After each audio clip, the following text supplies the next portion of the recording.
There is no any special reason to start my sitar playing.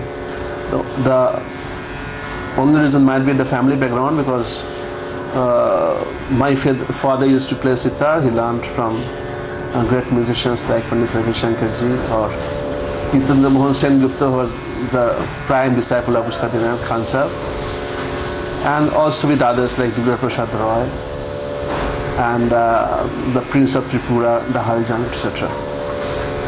So, and also my uncle, I mean my father's elder brother, was when he used to sing, he was a student of Vishwadev Chatterjee, and my aunt, my father's sister, learned from Sudhila Chakraborty and Tarapati Chakraborty, so the environment was there.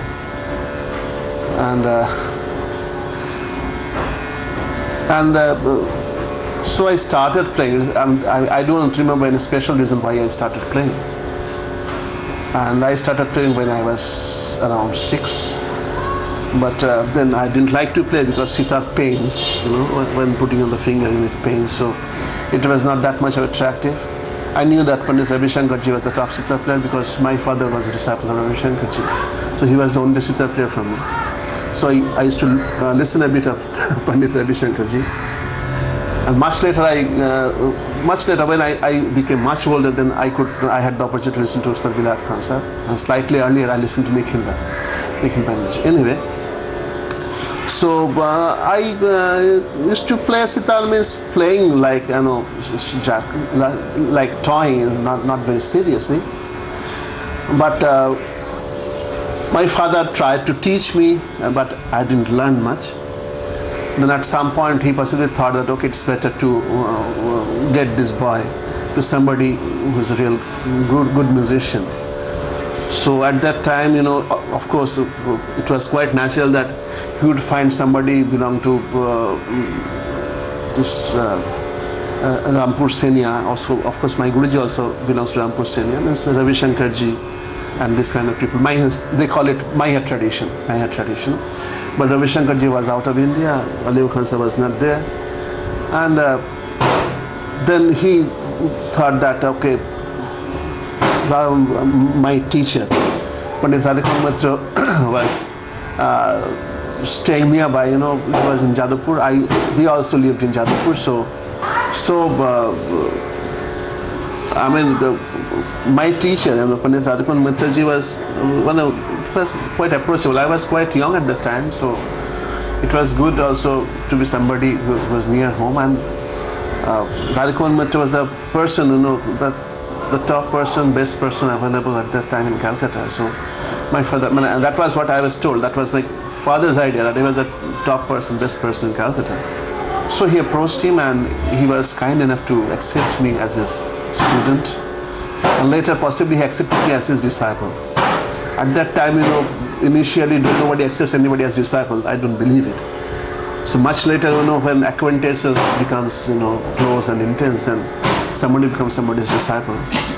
But I was very naughty, I was, I'm kind of, he was a Puritan kind of person, and I was adventurous in terms of music also. Anyway, but he was very kind. He could understand me. He was very sympathetic. And he, much later, when I became much older, I could realize that he taught me fantastically. That was fantastic. And I think he has transferred to me whatever he wanted to get transferred. The knowledge he wanted to get transferred to me was transferred to me nicely. When I came in contact with other persons who are national, internationally known or acknowledged, acclaimed scholars and musicians, then I could understand much later. Because when I used to learn with him, I couldn't. I was a bit, there's no point, because I am also nearing 50, and now I'm 48 plus, so no point in saying, hiding anything. That I couldn't follow, because my brain was not that mature to understand his teaching and what he wanted to transfer to me. So I was a bit doubtful, what's happening and this and that, because his teaching technique was very simple and but effective. That I could understand much later, that was effective. So, and I had long training, and I learned with him, not actually counted, might be around 18 years. And I'm told that quite a volume of materials have been. And that is what I heard from somebody, some other source, that my Guruji telling to somebody else that this is a boy whom I taught, given him a good amount of material and all. So then I became older. I started playing here and there. In between, because of my I was, not sure that what should be good, because I wanted to perform very early and do it fast and that. So I approached many people. Anyway, my Guruji, Pandit Bandopadhyay, also used to tell that one should learn vocal music. So as Tarapal Chakravarti was kind of, I'm related to a family, not in a relational way, but he was a teacher of my aunt and also taught my father to some extent.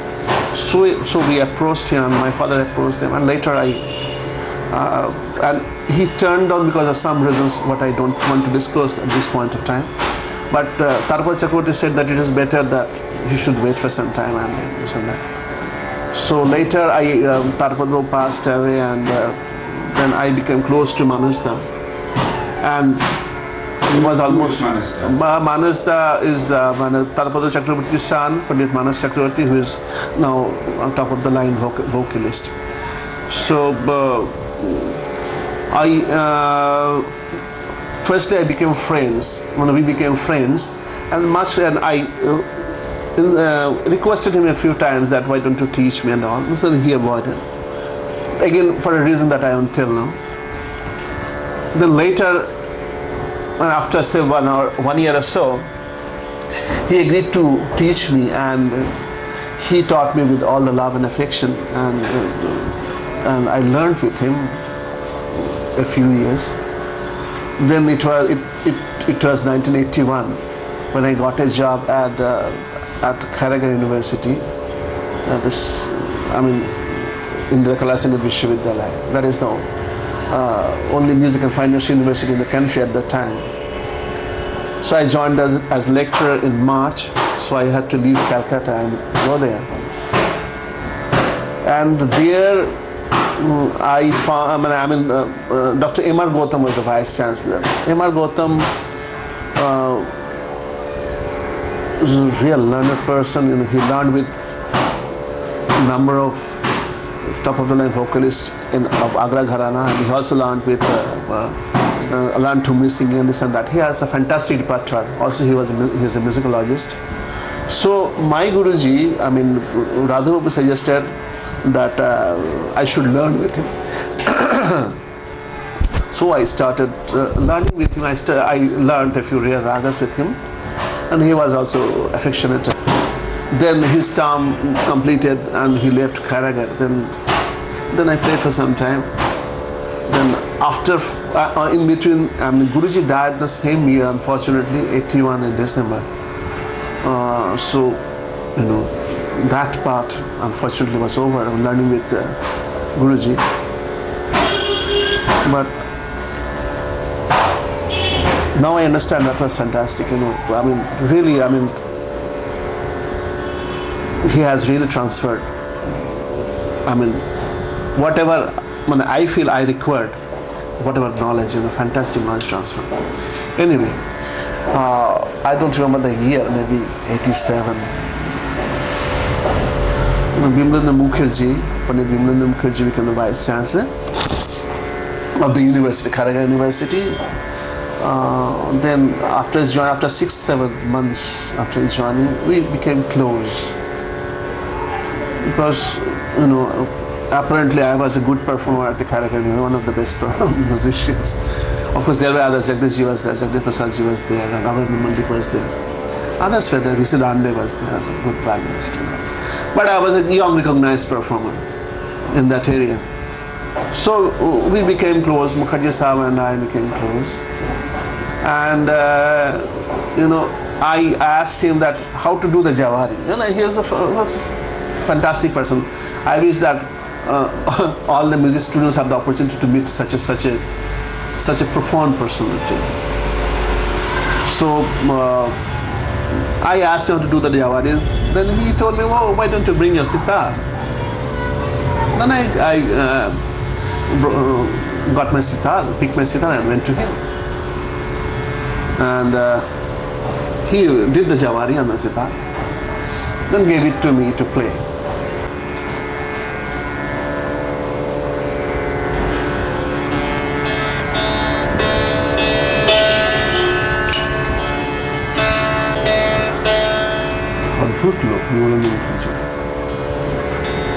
Yeah. So I came in contact with Pandit Bandopadhyay, and I was telling you that he did the Jawari for my sitar and gave the sitar to me. Then I was playing, what they do. After the Jawari, my experience was only with Hirendra, who was of course very affectionate to me. And I didn't know much of Jawari, what to see, what to check and all. Play a little bit of sitar here and there, pulling some mir, and the mirs are coming and all. Then he told me, "What are you doing?" Then I asked him, that should I play seriously? Well, why don't you play seriously? I don't understand. You have a nice sitar which is sounding nice. Are you satisfied with the Jawari? No, I told him, okay, it is very good. Then you have a nice sitar in your hand. Why don't you play it nicely? When you have a sitar, then you have to be always serious. Otherwise, you are damaging your musical orientation. So I played before him. That way the thing started. Then I used to go to him and I used to play for him. Then he used to sing something. Then I used to copy him. Like that, the relationship grew. But I never asked him, to teach me. But anyway, this kind of interactions went on. And after 3-4 months, he was giving me different dimensions in music, and altogether different. The way he's attacking some problem, something, why somebody goes out of tune, or why this is how the rag should go. It was a different dimension, altogether different than what I used to know, what I knew before reaching him. So, and also I was I was not a very simple person. So I also became doubtful about him, that whatever he was teaching, was that right and all, or why is he teaching me? Then at one point of time, I shall come later. Then I received an invitation from government of Madhya Pradesh to play at the Tansin Samaroh. You might be knowing that Tansin Samaroh is the most prestigious music festival in India. It is the Urs festival. It takes place on the Samadhi. Do you say Samadhi, John? What is that? Of Tansin, Mia Tansin. So, and all the top of the musicians go there and pay their homage. And for example, the day I played, the same day Ravi Shankar ji was there, Amzali Khan sir was there, and I was the last musician at the morning session, and they were the other two musicians in the whole night session. Anyway, so I received the invitation. Then it clicked my heart, it clicked me. I think I should mention his name as a teacher. So let's ask him about this, because I never asked him to teach, and he was not teaching that way. He was, not that way means the concept of teaching was different for me at that time. So anyway, I went to him and asked him that, would you mind if I mention your name as a teacher? Then he told me that what else a person can demand, after teaching somebody, and that's it. I know. If you think that you have learned anything from me, and if you feel like mentioning my name as a teacher, go ahead and mention. I don't mind. My blessings with you. Then he taught, and then the training went on and on, and he showed me myriads of dimensions in music. Fantastic. Be it tuning of the instrument, starting from the tuning of the instrument, starting from where the instrument should be tuned. With the change of temperature, with the change of environment, the sitar character changes. So you have to tune an instrument in different basic pitches. So starting from there, what I can say, he showed me how your spine position should be there, playing position, what is a good playing position, what should be a mental condition, what should be one's psychological condition to play very good music and all. How you can become united with the total system from where the music originates and flows through you. How you become a medium for the flow of music, and how to go with the composition, how to go with the improvisations, this kind of things. And I was greatly impressed with this training system. And he also, and at one point, I told you earlier that I'm not a simpleton and I don't accept things very easily. So at one point of time I asked him, why do you teach me? When your son is such an eminent person, eminent musician, then why do you teach me? There may be two reasons: that either I don't have the potential to play well, or what else? Then why not teaching me? Then he explained why he is teaching me that to show that a teacher can produce multiple students of similar heights or very good heights, this kind of things, and these students take different shapes, this kind of things.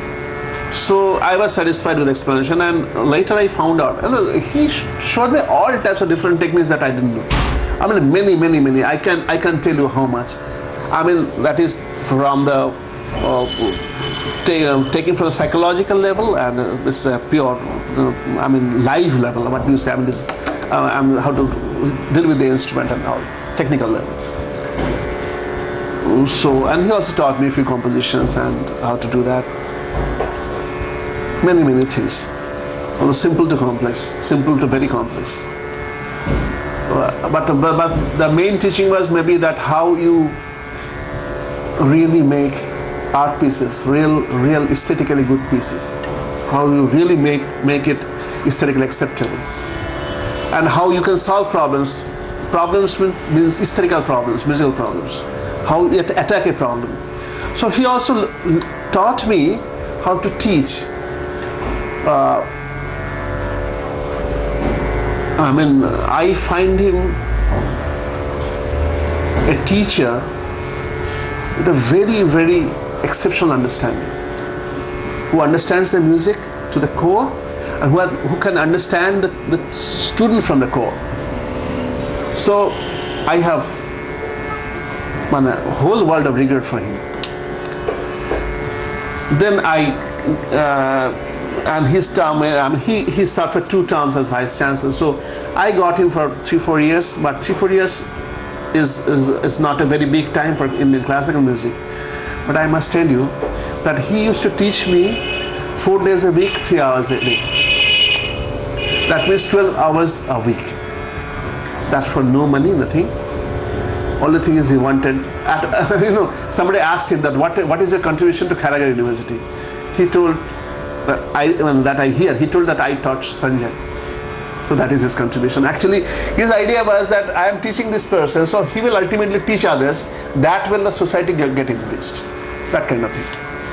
Anyway, then that part, after he went back to Bhilai, back home, after his term was over, I used to meet him, but that kind of training didn't continue. But he, at one point of time, he told me that okay, he has taught me whatever I required one day. So apart from Ramachandra Mukherjee Sahab, then I learned a little from others also. For example, I learned a little tabla from Pandit Shankar Ghosh, who is a famous tabla player, we all know. I also learned from Pandit Ajay Sinha Rai, who was very affectionate to me. And then when I had the opportunity to have Pandit Brajanarao Joshi when he was in Karaga for 3 months, I learned with him. Just short learning. That's not to be quoted like that. But he was helpful because his concept of rag mixing and all, that also showed me some dimension that I can go like that. So that way, I am still continuing learning with me, and learning with the students also. I mean, when now I am mostly concentrated on performance and teaching. So now I'm learning with the students because they are I mean, in one way my teacher.